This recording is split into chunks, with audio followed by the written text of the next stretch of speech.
পেঁয়াজ কলি, শসা, কাঁচা লঙ্কা, পেঁয়াজ আদা রসুন, এদিকে হচ্ছে টমেটো।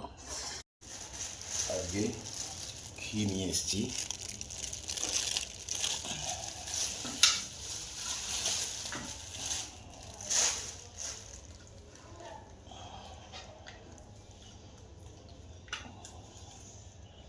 সব খাসির মাংস।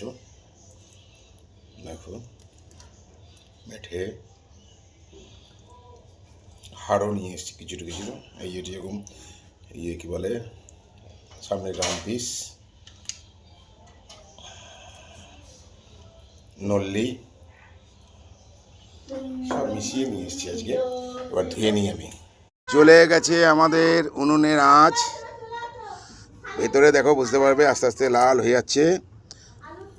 এবার শুরু হবে আমাদের রান্না। এখানে তৈরি হচ্ছে লুচি পরোটা আর সব কিছু জিনিসপত্র নিয়ে বসেছি এখানে আমি একদম। এরা সব এখানে রেডি হয়ে গেছে, একদম পরোটা শুরু হয়ে গেল। এইবার আমরা কড়াইতে তেল দিয়েছি, এবার ছাড়বো।